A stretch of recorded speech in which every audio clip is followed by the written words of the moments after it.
Hello students, welcome to the online tutorial session. Today we will start chapter number 5, that is wide area network.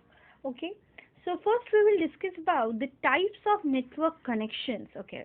So in case of wide area network, the distance involved may be up to several thousand kilometers. So when distance becomes large, then the performance of the network directories and the cost of setting up the network also increases as the additional hardware needed to be installed. So, to create a communication system between the several computers over a distance so that all the computers can communicate with each other within a reasonable cost, a temporary and shareable communication links can be set up. So depending upon the method and the digital communication can be following the two types. One is the dedicated or leased circuit networks, and another one is the switch network services. So first we will discuss about the dedicated or leased lines services. The leased lines are the permanent point-to-point links between two or more points and are suitable for building the WANs.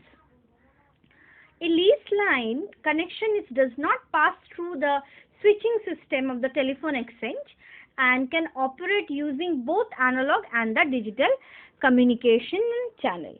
So, digital communication requires a digital line called T carriers such as T1, T3 lines. And T lines provide the bandwidth is up to 1.544 Mbps, whereas T3 lines works about the 45 Mbps.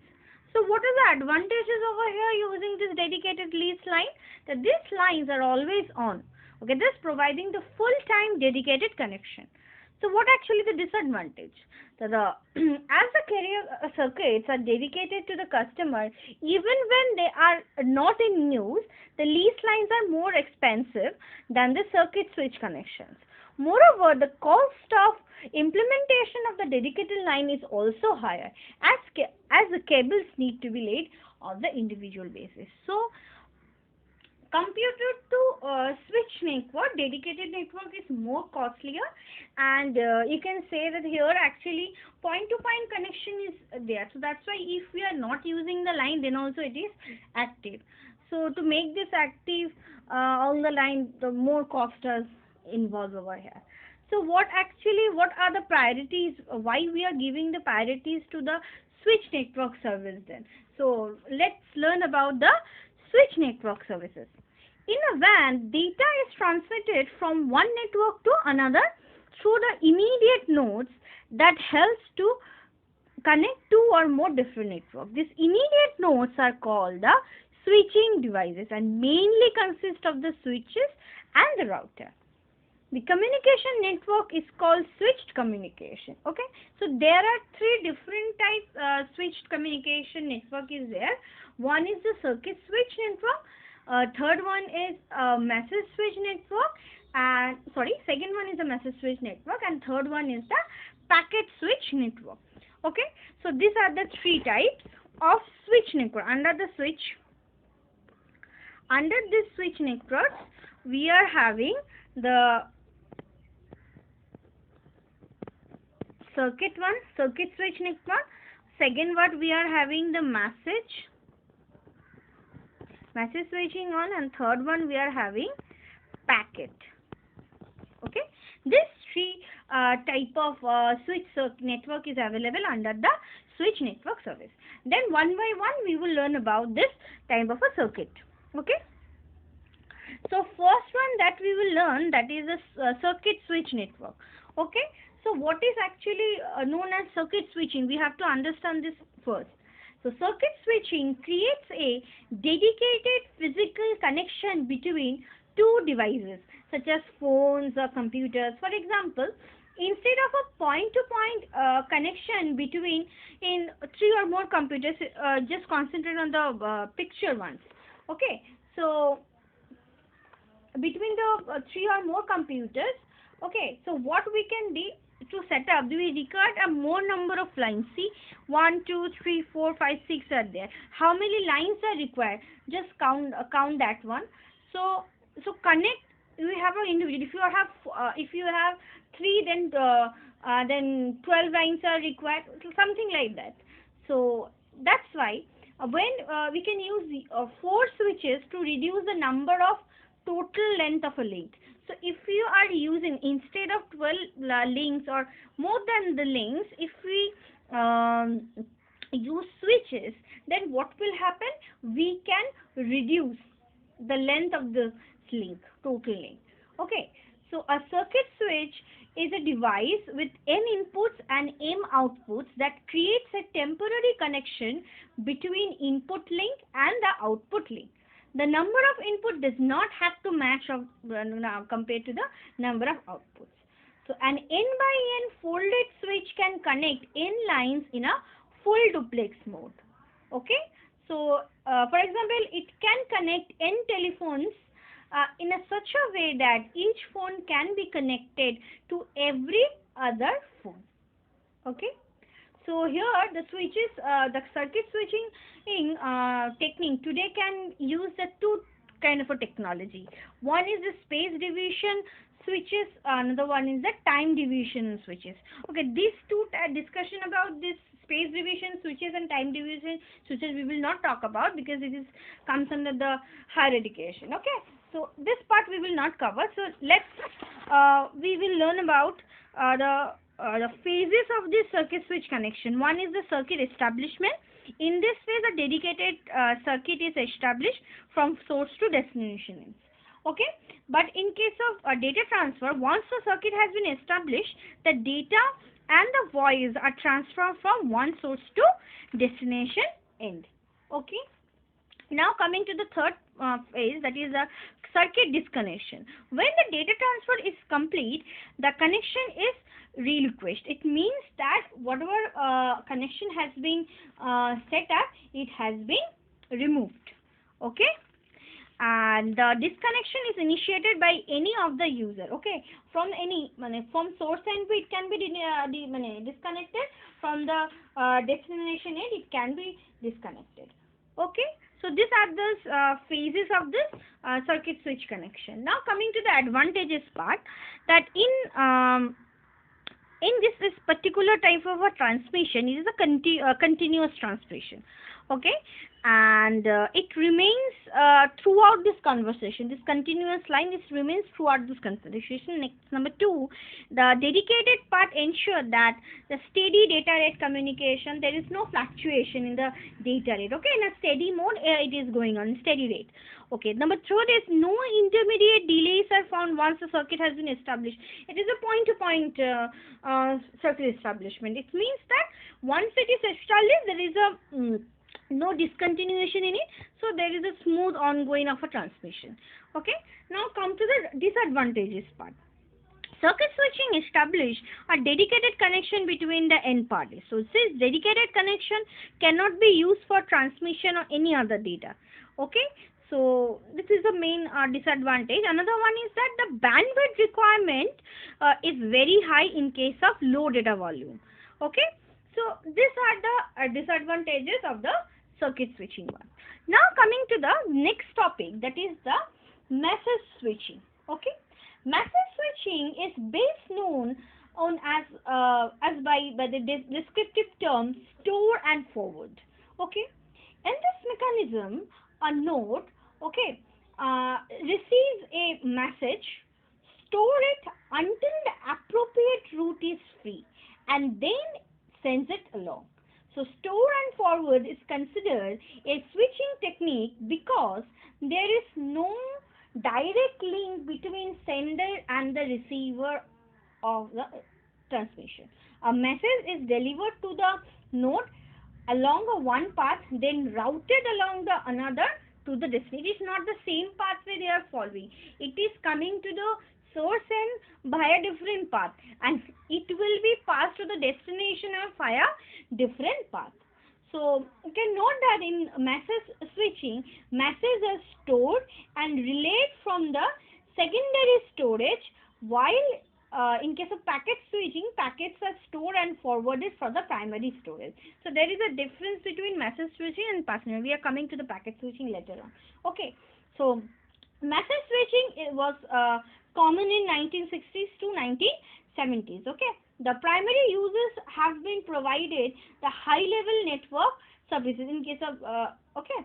So broadcast examples you can say for unintelligent devices. Okay, since such devices has been replaced, this type of switch has virtually disappeared. Okay, also the delay inherent in this process as well as the requirement for the larger capacity of storage media at each node, it makes unpopular for the direct communication. Okay, so from this you are able to know that there is a lots of disadvantages of it's associated with that, because we require for a single node must have the capacity to store the information, because store and then it is a forwarded. So this kind of a capacity storage capacity is a huge issue. And number second disadvantage is there is a delay. Okay, there is a delay in transmission also, so there is a second disadvantage. So what are the actually advantage we are getting if we are using this? So sharing of the communication challenge ensure the better bandwidth uses. Okay, it reduces the network congestion due to the store and forward method. Okay, any switching nodes can store the message till the network is available. But there is a no specific hard and fast rule that this node can say. Okay, there is no hard and fast rule like that. And a broadcasting message require much less bandwidth than the circuit switching one. Okay, so from this diagram you are able to see there is a store and forward method they are using here. Message 1 and message 2 is coming. Okay, it is stored by a particular nodes, like message 1 and message 2 is coming. Message 2 is stored over here and message 2 is gone there to for over here. Okay, so it is stored by any kind of a node whenever or actually this is actually the destination, and through this we have to send it over here. Any node can store any of the message. Whenever there is a pathway is free, then it can communicate. Okay, then it can send it. Okay, in this way. Now coming to the next topic, that is the packet switching network. Okay, so circuit switching was designed for the voice communication. Okay, in a telephonic conversation, for example, once the circuit is established, it remains connected for the duration of the session. The circuit switches create a temporary dial or a permanent dedicated links. But okay, another one, the circuit switching is less switch to data and the other transmission. And second meanings of this circuit switches is that the data transmission in its data rate. So this all kind of a disadvantage what we are facing in the circuit switching, that is recovered. Okay, so that is recovered over here, and this packet switching give us the better solution in case of data transmission. Okay, in a packet switch network, data are transmitted in distance unit of potentially variable length of blocks called packets. Okay, the maximum length of a packet is established by the network of the longer transmissions are broken into the smaller multiple packets. Then each packet contains not only data but also had a header which control the information such as the priority, source address and destination address. This is like that actually consists in the header part. Okay, the packet are sent over the network node to node.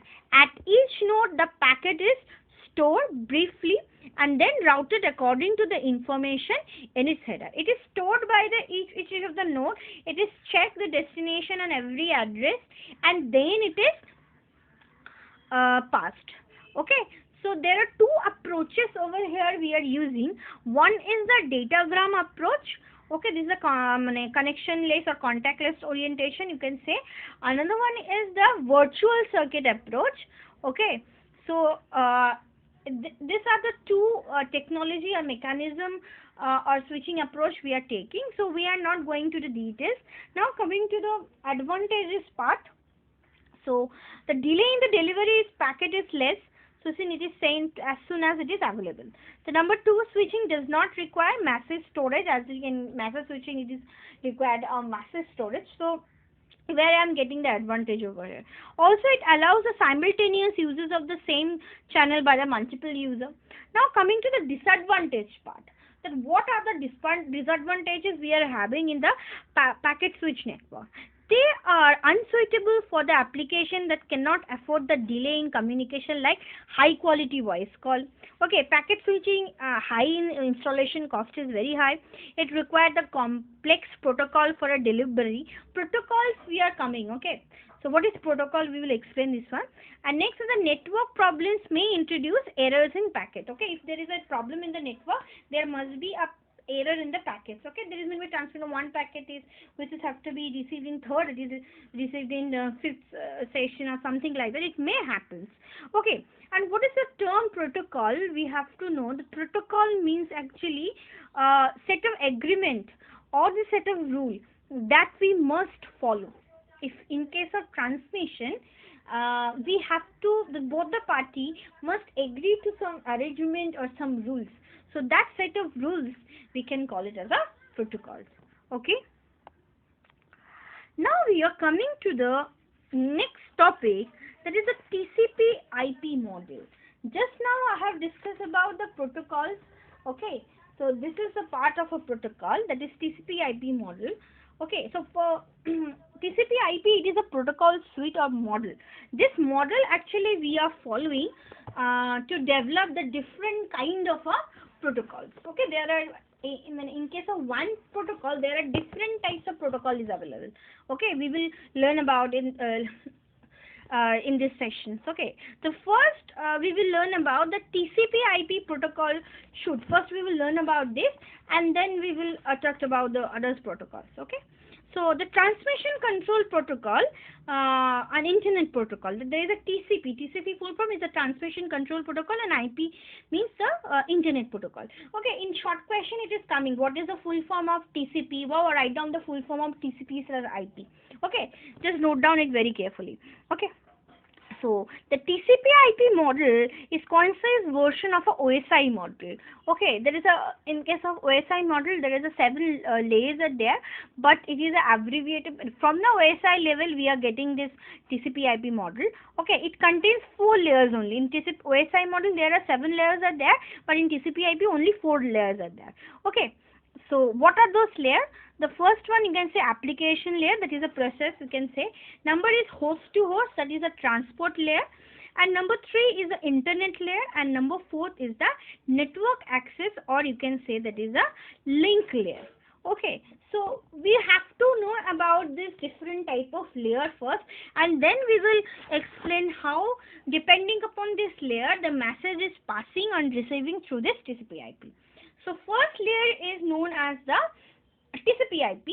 Okay, TCP IP model, under the first layer is the application layer. So this is the topmost layer and consists of the application programs and protocol used by the end user. Okay, so this layer form an interface between the user and the network. Okay, the application in this layer communicate with the next layer, that is the transfer layer, to establish the connection and exchange the information of data, okay, so to the other computer. So this layer handles the application like telnet, FTP, SMTP and HTTP. Okay, now coming to the next layer, that is the transport layer. Okay, so transport layer, that is, this layer is used to establish the link between the communicating nodes and is mainly responsible for maintaining the reliability in data transfer. So it divides the data received from the application layers into the segments or packet, and then it is passes to the next layer, that is the network layer or internet layer. Now coming to the okay. So transport layer protocols like TCP provide a reliable data transfer.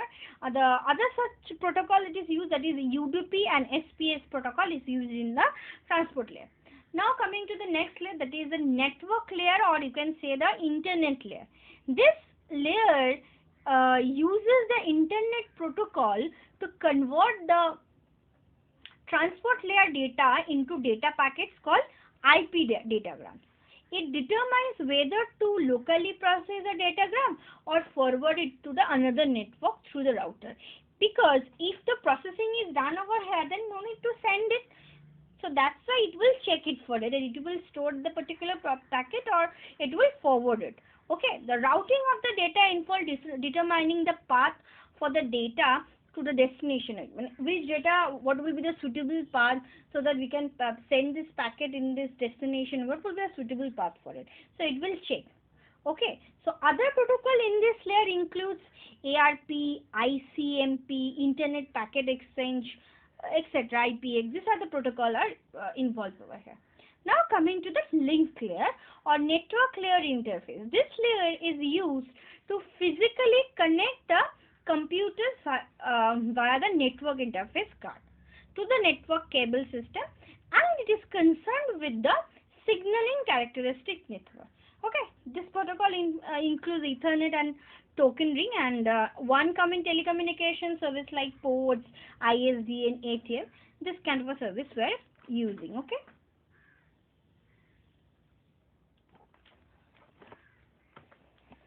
So how the messages are passing, you are able to see that if you are zoom this one.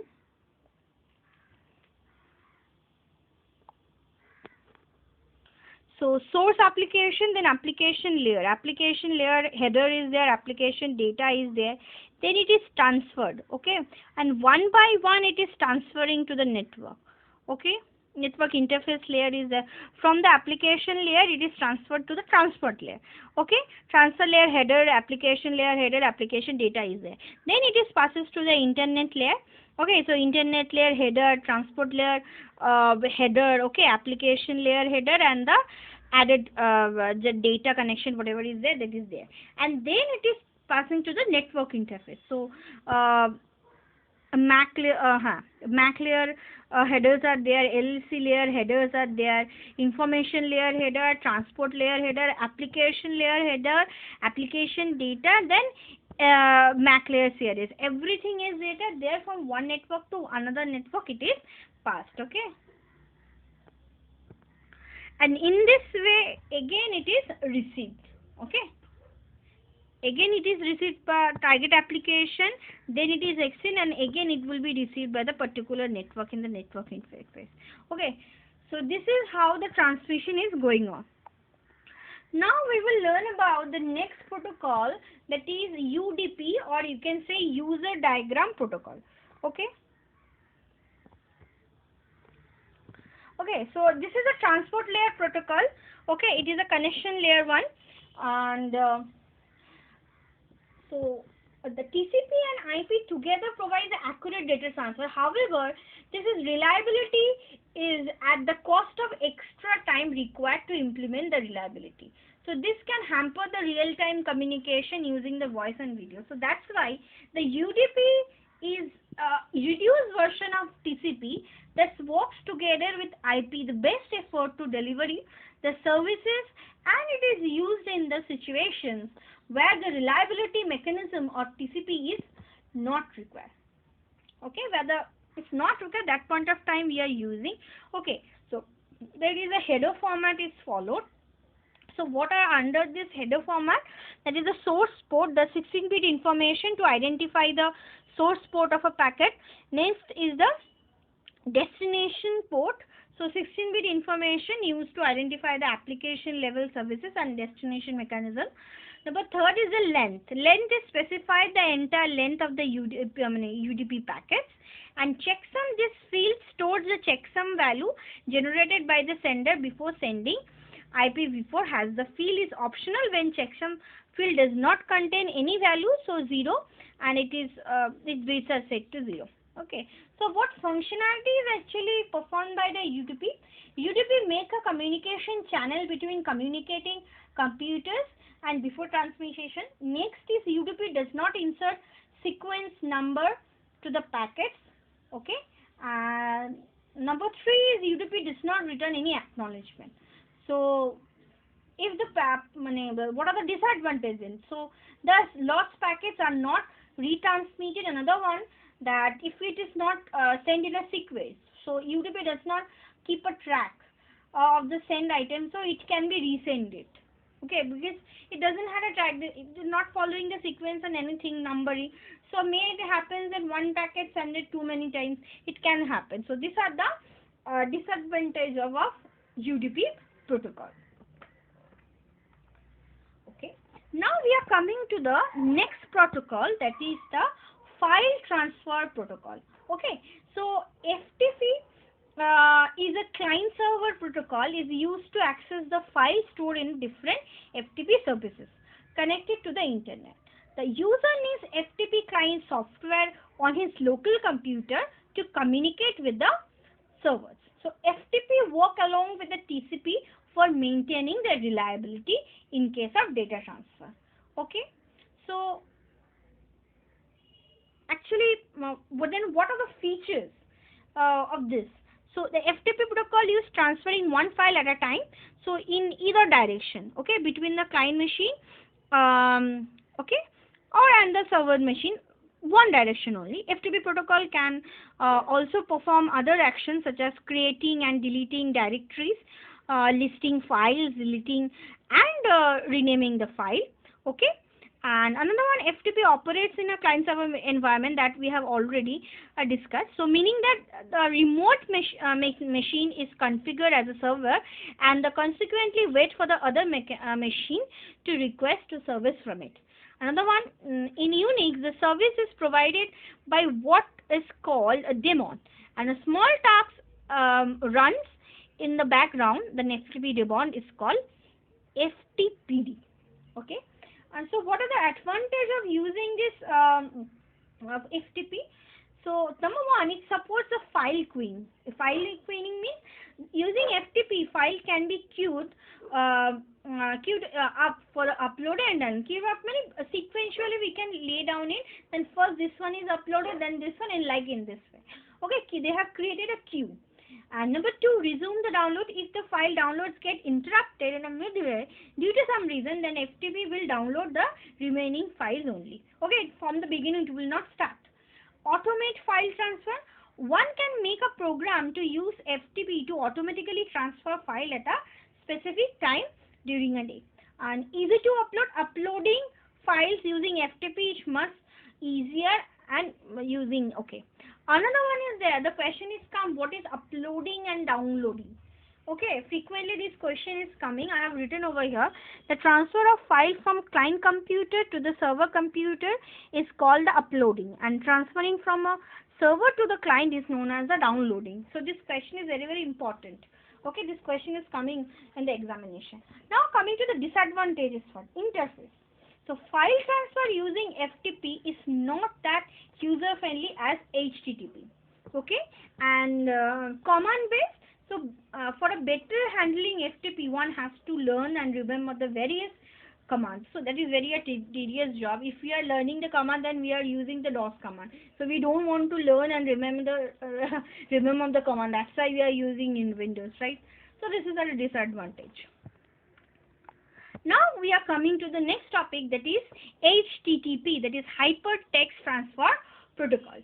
So HTTP is first appeared in 1990s, is another client server based file transfer protocol. It has almost replaced FTP's command based interface for the file transfer with a more user friendly point and click graphical interface that supports the hypermedia. Web browser software acts as a client to download files from the web servers. Okay, and HTTP works along with the TCP to maintain the reliability in the communication. Okay, so what actually the advantage we are getting using this HTTP? So it is widely used. Most sites that offer the content for downloads have their file hosted in HTTP, and the file transfer rate, it is faster to transfer the multiple file using HTTP compared to the FTP. Single connection multiple transfer. It means for a HTTP, a client can maintain a single connection to a server to keep using that only for any number of transfer. So what are the disadvantages of using? So less secure. So HTTP does not use any encryption and request and a response for visible to anyone between the communicating servers. So so for that reason it is less secure. Okay. And extra overhead file transfer with HTTP includes a set of header that contain the additional information about the file and can be significant part of the total data transfer for a small part. So this is actually a overhead, you can say, for it. Okay. Now coming to the topic, that is telnet. Okay, so telnet protocol permits the user to log in and run the programs on a remote computer over the internet. It is a tool that allows the user to remotely connect it to another computer and access it, as if the user's keyboard and display units are attached directly to the remote computer. Okay, so what actually why actually we are using it, and what are the advantages? Remote logging is the first advantage. So remote logging services like telnet allows the user, once the site is interacted with the application program that runs on a computer at another site. Number two, fix problem. One can fix problem in a computer from the remote computer using the telnet. Okay, now you are aware of the TeamViewer software, different kind of TeamViewer. There are many modes are there that through the TeamViewer logging, using your system, you can connect it to your partner computer and you can check every details, or if you want to manipulate anything, you can do it. Okay, this kind of a thing is happening. Okay. So now interactive operation, telnet does not merely transfer static data but permits the user to interact with the programs that runs on a remote computer. Number 4 is a remote monitoring. Remote computers can monitor using the telnet as in a cyber cafe and play games online using telnet. One can play games with a remote computers on an online basis. So it is very useful one. Okay. Next day, we will discuss about the IP addressing, domain name system, and even the history topic. So that's why today I am ending my lecture over here. Thank you, student.